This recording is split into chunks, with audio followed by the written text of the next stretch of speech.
Right. ఇక ఇదే అంశానికి గురించి చర్చించడానికి మనతో పాటు మామిడి గిరిధర్ గారు విశ్లేషకులు జూమ్ లైన్లో సిద్ధంగా ఉన్నారు. నమస్తే మామిడి గిరిధర్ గారు. నమస్తే అమ్మా. నమస్తే. గిరిధర్ గారు, షేక్ హసీనాకు బ్రేకులేశారు, ఖలీదా జియా కన్ను మూశారు. ఇక బంగ్లా అంతా యూనస్దేనా? ఢాకాను గుప్పిట్లో పెట్టుకొని మహమ్మద్ ఏలుతున్నారా? అంటే ఒకటమ్మా, ఎన్నికలలో రేపే ఎన్నికలు జరగబోతున్నాయి. ఎన్నికలలో ఈ మహమ్మద్ యూనిస్ అయితే నిలబడలేదు కాబట్టి ఆయన గెలిచేటువంటి అవకాశాలు లేవు. కానీ ఆయన పార్టీ అని చెప్పుకుంటున్నటువంటి నేపాల్ పార్టీ ఒకటి, నేపాల్ డెమోక్రాట్ పార్టీ ఒకటి బరిలో ఉన్నది. అది వాళ్ళకి పెద్ద బలం లేదు, వాళ్ళకి పెద్ద సపోర్ట్ లేదు. ఈ రోజు బిఎన్పి, బంగ్లాదేశ్ నేషనలిస్ట్ పార్టీ అన్నది ఏదైతే ఉందో, ఖలీదా జియా పార్టీ, ఖలీదా జియా కుమారుడు అయినటువంటి రెహమాన్ అతను నిలబడుతున్నాడు. కానీ సర్వేలన్నీ కూడాను ఎవరికి కూడా కంప్లీట్ స్వచ్ఛమైన మెజారిటీ వస్తుంది అని చెప్పేటువంటి పరిస్థితుల్లో లేవు. కాబట్టి బహుశా సంకీర్ణ ప్రభుత్వం రావచ్చేమో అని అందరూ అనుమానిస్తున్నారు. దీంట్లో జమాతే ఇస్లామీతో సహా 11 పార్టీలు ఒక కూటమి ఉన్నది. వాళ్లకు పెద్ద సవాల్ అన్నది మనకు బిఎన్పి పార్టీ. కీలకంగా ఏంటంటే దీనిలో అవామీ లీగ్, షేక్ హసీనా పార్టీ దీంట్లో నిలబడట్లేదు, వాళ్ళని బ్యాన్ చేసింది ఆ ప్రభుత్వం. కాబట్టి ఆ దేశంలో ఇప్పటికి కూడా షేక్ హసీనా అంటే చాలా గౌరవం ఉన్నటువంటి జనాభా చాలా ఎక్కువ ఉంది. వాళ్ళకి ఓటు వేయనటువంటి వాళ్ళందరూ కూడా అవామీ లీగ్ కి ఓటు వేయకుండా బిఎన్పికి ఎందుకు ఓటు వేస్తారనేది ప్రశ్న. కానీ అవామీ లీగ్ లేదు కాబట్టి బిఎన్పిని, తర్వాత మనకు జమాతే ఇస్లాంని ఓడించడానికి వాళ్ళు ఏమైనా ఇండిపెండెంట్లకు ఇటువంటి వాళ్ళకు ఓట్లు వేస్తారా అన్నది ఒక పెద్ద ప్రశ్నగా ఉన్నది. ఇంకో ముఖ్యమైన విషయం ఏంటంటే కనుక ఇది నిజంగా ఎన్నికలు పారదర్శకంగా జరుగుతాయా లేదా అన్నది కూడా చాలా పెద్ద ప్రశ్నగా ఉంది. ఎందుకంటే మొహమ్మద్ యూనుస్ అన్నటువంటి వ్యక్తిని ఏవో కొన్ని విదేశీ శక్తులు తీసుకొచ్చి అక్కడ స్థాపించాయి కాబట్టి వాళ్ళ ఒక అజెండా ముందు తీసుకెళ్ళడానికి కోసం అని చెప్పేసి అక్కడ ఒక స్థిరమైన ప్రభుత్వం వస్తే వాళ్ళకు దెబ్బ తగ్గుతుంది కాబట్టి ఒక అస్థిర వాతావరణం తీసుకొచ్చి సంకీర్ణ ప్రభుత్వం తీసుకొచ్చే ప్రయత్నం చేస్తున్నారు అన్నటువంటి వాదనలు ఎక్కువగా వినిపిస్తున్నాము. అందుకనే చూసాం రీసెంట్ గా దాడులన్నీ కూడా వాళ్ళ జర్నలిస్ట్స్ మీద దాడి చేశారు, వాళ్ళ టీవీ హౌసెస్, తర్వాత మీడియా హౌసెస్ మీద దాడులు జరిగాయి. అంటే అందరినీ బెదిరించడం అన్నమాట, ఒక విధమైనటువంటి నెగటివ్ ధోరణిలో తీసుకెళ్లేటువంటి ప్రయత్నం జరిగింది. ఎన్నికల దగ్గర పడే కొద్దీ భారత వ్యతిరేకత విపరీతంగా తీసుకెళ్లారు, హిందూ వ్యతిరేకత విపరీతంగా తీసుకెళ్లారు. అందుకనే మనం చూసాం ఈ T20 వరల్డ్ కప్ లో కూడాను వాళ్ళు పార్టిసిపేట్ చేయలేదు. ముస్తఫిజుర్ రెహమాన్ అన్నటువంటి వాళ్ళ బౌలర్ ని కోల్కతా నైట్ రైడర్స్ తీసేసినందుకు బంగ్లాదేశ్ దాని నుంచి విరమించుకుంది. దానికి ప్రత్యామ్నాయాలు ఉన్నాయి. కోర్టులో కేసు వేయొచ్చు, భారతదేశంలో కోర్టులో కేసు వేయొచ్చు, లేదా ఇంటర్నేషనల్ క్రికెట్ ఆర్బిట్రేషన్ లో కేసు వేయొచ్చు, ఐసీసీ ఇంటర్నేషనల్ క్రికెట్ కౌన్సిల్లో కేసు వేయొచ్చు. ఆ కేసు తేలిన తర్వాత వాళ్ళు నిర్ణయించుకోవచ్చు. వాళ్ళు క్వాలిఫై అయ్యి కూడా మేము భారతదేశంలో ఆడము అని ఆఖరి క్షణంలో చెప్పడం మనం అందరూ చూసాం. కాబట్టి ఇవంతా కూడా ఏంటంటే ఆ ఎన్నికల మీద ఏదో విధమైనటువంటి భారత వ్యతిరేకత తీసుకురావాలి, భారతదేశానికి వ్యతిరేకంగా ఒక అజెండా తీసుకురావాలన్న ప్రయత్నం జరుగుతోంది. ఏ పార్టీ గెలిచినా భారతదేశానికి దగ్గరగా వెళితే కనుక ఆ భారతదేశానికి ఓట్లు రావు అన్నటువంటి ఒక నేరేటివ్, ఒక కింద ఒక సిచ్యువేషన్ అంతా క్రియేట్ చేశారు. అందుకని ఆ దృష్టిలో మనం చూడాలి. ఇంకొక కీలకమైన అంశం ఏం జరిగిందంటే ఎన్నికలకి జస్ట్ 2 రోజుల ముందర యూనుస్ ప్రభుత్వము అమెరికన్ ప్రభుత్వంతో ఒక ఒప్పందం చేసుకుంది. 2 రోజులు ఆగలేకపోయారు వాళ్ళు. 2 రోజులు కొత్త ప్రభుత్వం వస్తుంది కదా, కొత్త ప్రభుత్వం ప్రజలచే ఎన్నుకోబడ్డటువంటి ప్రభుత్వము వాళ్ళు నిర్ణయించుకోవచ్చు కదా ఆ దేశానికి ఏం కావాలి, ఏం వద్దని. ఇప్పుడు 15-20 బోయింగ్ విమానాలు వాళ్ళు కొంటామని చెప్పి వాళ్ళకి ఆర్డర్ ఇచ్చారు. 3.5 మిలియన్ బ్యారల్స్ చమురు వాళ్ళ దగ్గర కొంటామంటుంది. ఇలాగే మనం ఇంకా వాళ్ళ దగ్గర ఇంకేదో ఎనర్జీ నీడ్స్ కొంటామంటుంది అమెరికా నుంచి. అలాగే వీళ్ళ కాటన్ ఉత్పత్తులన్నీ కూడాను అమెరికా నుంచి పత్తి కొనుక్కొని ఆ పత్తితోటే మేము ప్రాసెస్ చేస్తాము అని చెప్పి వాళ్ళ మాట ఇస్తున్నారు. అంటే ఇవన్నీ కూడా ఎవరు నిర్ణయించాలి? ఒక ప్రజలచే ఎన్నుకోబడ్డ ప్రభుత్వం నిర్ణయించాలి. ప్రజలతో సంబంధం లేనటువంటిది ప్రజలచే ఎన్నుకోబడ్డటువంటి షేక్ హసీనాను తీసేసి ఆ స్థానంలో వచ్చి ఆ చట్టానికి వ్యతిరేకంగా, చట్టానికి విరుద్ధంగా కూర్చున్నటువంటి వ్యక్తి నిర్ణయిస్తుంటే మరి ఆ దేశం ఏమవుతుందో అని అర్థం చేసుకోవచ్చు.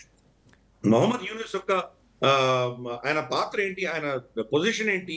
Chief adviser to the government of Bangladesh. ఆయన ప్రధానమంత్రి కాదు, లేదా ఇంటర్మ్ ప్రైమ్ మినిస్టర్ కూడా కాదు, చీఫ్ అడ్వైజర్. వాళ్ళ చట్టంలో ఎక్కడ కూడా చీఫ్ అడ్వైజర్ కి అన్నటువంటి ఒక స్థానం లేదు బంగ్లాదేశ్ చట్టంలో. కానీ ఏ హోదాలో ఇటువంటి నిర్ణయాలు తీసుకుంటున్నాడు? ఇవన్నీ కూడా రేపు వచ్చే ప్రభుత్వం ఛాలెంజ్ చేయొచ్చు, కోర్టులలో ఛాలెంజ్ చేయటువంటి అవకాశం ఉంది. కానీ ఒకసారి దేశంలో ఎవరు దాన్ని పాలిస్తున్నారో వాళ్ళిద్దరికి ఒకసారి సంతకాలు పెట్టేసుకున్న తర్వాత ఇంకో పాశ్చాత్య దేశానికి ఆ దేశంలో ఏ ప్రభుత్వం వస్తుందో అంత సంబంధం లేదు. ఒకసారి అగ్రిమెంట్లు సంతకాలు పెట్టిన తర్వాత దాన్ని మనం పాటించక తప్పదు. కాబట్టి గతంలో కూడా మనం చూసాం, జవహర్లాల్ నెహ్రూ గారు ఏదో చైనాతోటో పాకిస్తాన్ తోటో ఒప్పందాలు చేసుకున్నవన్నీ కూడా తర్వాత వచ్చిన ప్రభుత్వాలను కూడా దాన్ని గౌరవించాయి కదా.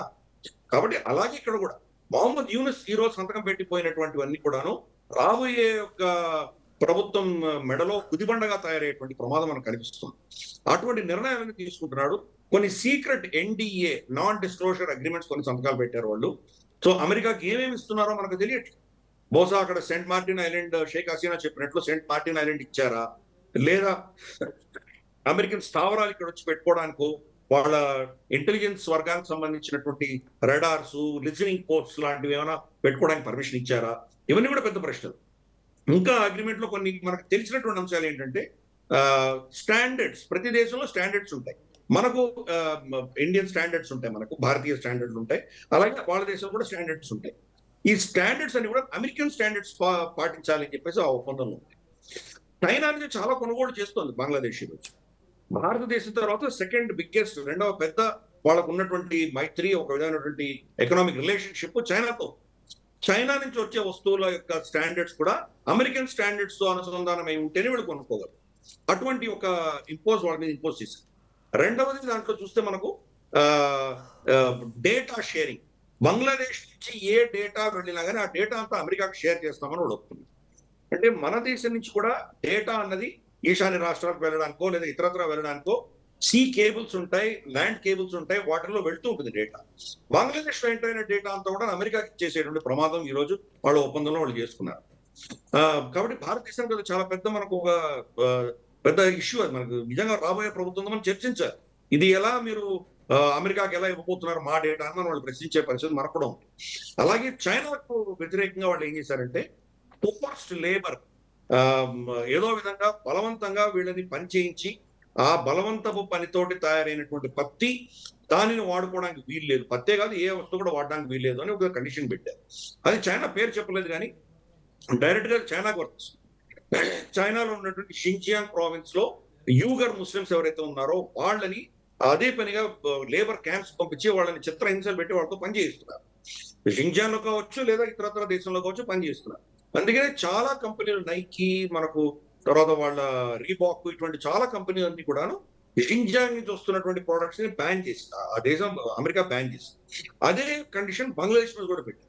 కాబట్టి బంగ్లాదేశ్ ను ఒక విధంగా చూస్తే అమెరికా సామంత దేశంగా తయారు చేసి విధంగా ఈ ఒప్పందం జరిగింది. జస్ట్ ఎన్నికలకు 2 రోజులు ఉంటారు. కాబట్టి ఎన్నికల యొక్క ప్రభావంతో నిమిత్తం లేకుండా అమెరికా వాళ్ళ ఇంట్రెస్ట్ కాపాడుకోవడం కోసం వాళ్లే పెట్టినటువంటి ఒక తోలుబొమ్మని అయినటువంటి మహమ్మద్ యూనిస్ ను వాడుకొని ఈ ఒప్పందాలని వాళ్ళు చేసుకున్నారు. అదే అక్కడ జరిగింది. ఇప్పుడు ఎన్నికల తర్వాత వచ్చే ప్రభుత్వం ఏముంటుందో మనకు తెలియదు. బహుశా సంకీర్ణ ప్రభుత్వం ఉండొచ్చేమో, దాంట్లో జమాతే ఇస్లామీ ప్రభావం ఉండొచ్చేమో అని ముందస్తుగానే అమెరికా ప్రతినిధులు అలాగే యూకే ప్రతినిధులు జమాతే ఇస్లాంని కలుస్తారు. జమాతే కలిశారు, ఆల్రెడీ జమాతే ఇస్లామీ నేతలు కలిశారు. బహుశా రేపు ప్రభుత్వం ఏర్పాటులో వాళ్ళ ఒక భాగస్వామ్యంతో వాళ్ళకు ఉంటే వీళ్ళ ఇంట్రెస్ట్ యూకే ఇంట్రెస్ట్ కాపాడుకోవడానికి ముందస్తుగానే వాళ్ళతో మనకు తెలుసు. ఇందాక నువ్వు కూడా చెప్పావమ్మా, జమాతే ఇస్లామీ అనేది పాకిస్తాన్ వత్తాసు పలిగేటువంటి పార్టీ. అసలు బంగ్లాదేశ్ అనే దేశం ఉండకూడదు, ఇప్పుడు కూడా మనం ఈస్ట్ పాకిస్తాన్ గానే ఉండాలి, పాకిస్తాన్ లో అభిన్న భాగంగా ఉండాలి అని కోరుకునేటువంటి పార్టీ జమాతే ఇస్లామీ. ఆబ్వియస్లీ వాళ్ళకు హిందువులు అంటేను భారతదేశం అంటేను విపరీతమైనటువంటి హేట్రెడ్ ఉంటుంది. కాబట్టి ఆ పార్టీ రేపు ప్రభుత్వంలో వస్తే ఏమవుతుందో మనం అర్థం చేసుకోవచ్చు. బంగ్లాదేశ్ అన్న దేశం ఏర్పడిన తర్వాత ఇప్పటి వరకు కూడా మనకు షేక్ హసీనా ఉన్నప్పుడే మనకు వాళ్ళతో సంబంధాలు బాగుంటాయి. అంతకంటే ముందు ఎర్షాద్ కానీ, ఖలీదా జియా కానీ, లేదా మిలిటరీ ప్రభుత్వాలు ఉన్నప్పుడు కానీ మనకు వాళ్ళతో సంబంధాలు సరిగా లేవమ్మా. దాంతో చాలా మనం సఫర్ అయ్యాము. బహుశా మళ్ళీ అటువంటి పరిస్థితులు రావచ్చు. బంగ్లాదేశ్ ని వాడుకుని భారతదేశాన్ని మీద ఏదో కక్ష సాధింపులు, మనం వేధింపు చర్యలు చేయడానికి చాలా శక్తులు దాన్ని వాడుకోబోతున్నాయి. పాకిస్తాన్ ఆఫ్ కోర్స్ ఎలాగూ ఉన్నది, చైనా ఉన్నది, అమెరికా ఉన్నది. ఈ 3 దేశాలు కూడా భారతదేశానికి వ్యతిరేకంగా, ఎస్పెషల్లీ మన ఈశాన్య రాష్ట్రాల్లో అస్థిరత తీసుకురావడానికి బంగ్లాదేశ్ ను వాడుకునేటువంటి పరిస్థితులు కనిపిస్తున్నాయి. ఎన్నికలు అయినా కానీ కూడా ఈ పరిస్థితులు ఉంటాయని నాకు అనుమానం ఇస్తుంది. గిరిధర్ గారు, భారత వ్యతిరేక ప్రభుత్వమే బంగ్లాదేశ్లో కొలువుదీరనుందా? జెన్జీ బ్యాచ్ కారణంగా ఆ దేశం మనకు మరో పాకిస్తాన్గా మారనుందా? జెన్సీకి దీనికి ఎటువంటి సంబంధం లేదు. ఈ విషయం మనం గుర్తుపెట్టుకోవాలి. మనకు శ్రీలంకలో కావచ్చు, బంగ్లాదేశ్లో కావచ్చు, నేపాల్లో కావచ్చు, ఎక్కడ పోయినా జెన్సీ అని వీళ్ళు ఒక ట్యాగ్ తగిలిస్తున్నారు. వాళ్ళు చిన్నపిల్లలు వీధుల్లోకి వచ్చి వాళ్ళు ఎందుకు డెమాన్స్ట్రేట్ చేశారు అప్పుడు? ఎందుకు షేక్ హసీనాకు వ్యతిరేకంగా వాళ్ళు నినాదాలు తీశారు? వాళ్ళు రిజర్వేషన్ తగ్గించమన్నారు అంతే. వాళ్ళ కోరిక అదొకటే, రిజర్వేషన్ తగ్గించమన్నారు. అలాగే మనం నేపాల్లో కూడా చూసాం. ఈ మనకు గూగుల్, తర్వాత మనకు ఇన్స్టాగ్రామ్ ఇవన్నీ కూడాను వాళ్ళు బ్యాన్ చేశారు, బ్లాక్ చేశారు. మా దేశంలో రిజిస్టర్ చేసుకోండి, లేకపోతే మేము మీకు పర్మిషన్ ఇవ్వము అని చెప్పి ఆ ప్రభుత్వం దాన్ని లాక్ చేసేసరికి లేదు దీన్ని బ్యాన్ చేయడానికి వీలు లేదు అని పిల్లలు వీధుల్లో పడ్డారు. వాళ్ళ డిమాండ్స్ ఇంతనే. కానీ ఈ జెన్సీ పేరు చెప్పి ఈ శక్తులు ఏవైతే ఉంటాయో, అమెరికన్ డీప్ స్టేట్ ఏదైతే ఉంటుందో, వాళ్ళు దాన్ని నెక్స్ట్ లెవెల్ తీసుకువెళ్తారు. దాన్ని ఒక విధమైనటువంటి వికృతాకారం తీసుకొచ్చే ప్రయత్నం వాళ్ళు చేస్తారు. బంగ్లాదేశ్ లో అలాగే జరిగింది.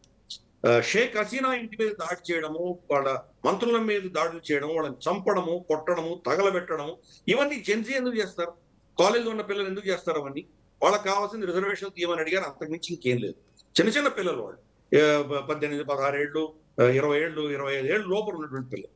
కాబట్టి వాళ్ళ ఉద్యమాన్ని ఆసరాగా చేసుకొని కొన్ని అసాంఘికమైన శక్తులు దాన్ని టేక్ ఓవర్ చేసి, దాని వెనకాల మొత్తం బ్రెయిన్ అంతా కూడాను అమెరికన్ డీప్ స్టేట్. వాళ్ళు పాకిస్తాన్ వాడుకున్నారు, జమాతే ఇస్లాంని వాడుకున్నారు, అక్కడ ఉన్నటువంటి కొన్ని శక్తులను వాడుకున్నారు, ఈ విధ్వంసం సృష్టించారు.